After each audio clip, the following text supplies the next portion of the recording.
Welcome YouTube, Yoshi Survivalist here. So what I've got for you today is a quick unboxing and overview of my new G-Shock. This one in particular is a GA100, which is probably the most popular G-Shock, so let's get into it. Alright, so let's start with the unboxing. As you can see, the packaging is pretty simple, which reflects that this is pretty much a tool watch. Nothing fancy, but it does the job very well. So you get this pretty cool tin thing. That's your G-Shock warranty. I've been told it's a 2-year warranty, which is pretty generous, which means they'll replace it or fix it if anything goes wrong within that 2 years. Open the tin, got a lot of foam here, and there's the watch itself. Now, I'll be honest, this isn't a true unboxing. I've had it out already and set it up and all that, so I'll be able to show you what it does. And there's the watch itself. As you can see, this is pretty much the sort of blackout version with no decals or anything like that. There's quite a lot of detail in there, but the blackout just sort of makes it look a lot more minimalist, which I quite like. As you can see, we've got a few different screens here, along with the analog face. In this bottom corner, you can have the date or you can have the time in 24-hour or 12-hour. Over here, I have the seconds and the day, although you can sort of cycle through and have a lot of different options going there. This little dial at the top is a sort of speed monitor thing that I'll talk about later. And these screens just kind of tell you your alarms and settings and that kind of thing. I'll talk about the full specs now. So obviously being a G-Shock is very hard wearing and isn't likely to break on you when you're doing stuff in the outdoors.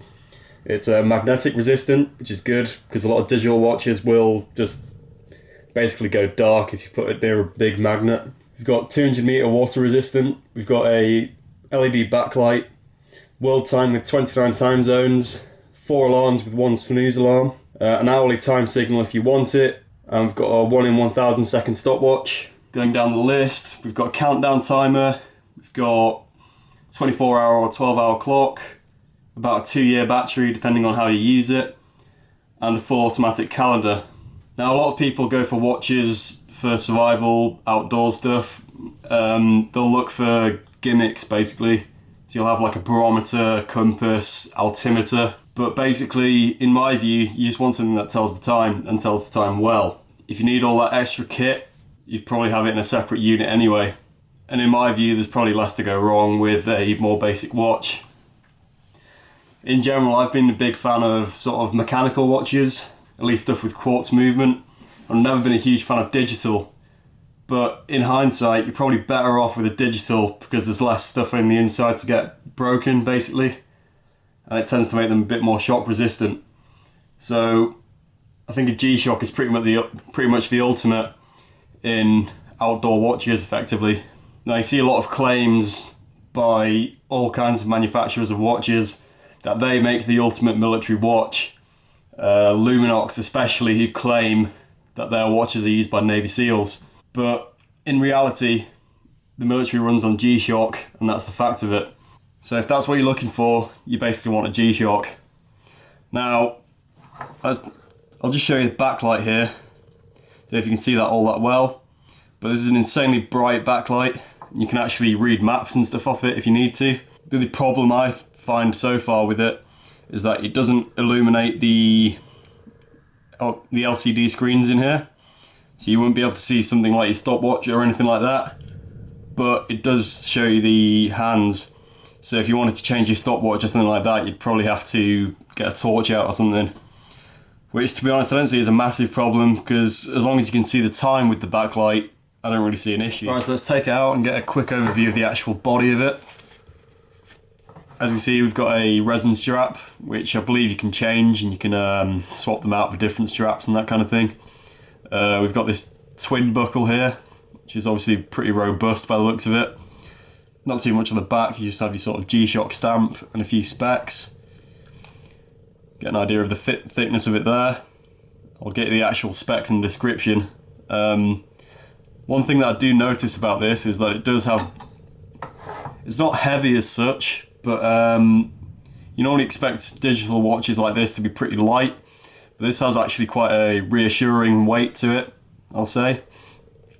It's not heavy by any means, but like I said, it does feel quite solid. The buttons as well are quite firm, so they're less likely to get pressed by accident, which I found really annoying with some of my other watches. And also I do quite like when you cycle through, there's no beeps. Also the buttons are sort of recessed a bit, so they're less likely to get caught on your clothing or anything like that, which is obviously a good feature. Cycling through there, you can get an idea of a few of the features that we have. But if you want to know more about the features, I recommend looking elsewhere. The strap is really long actually. You can have it up to this thickness, which is perfect if you want to wear it on the outside of some clothing.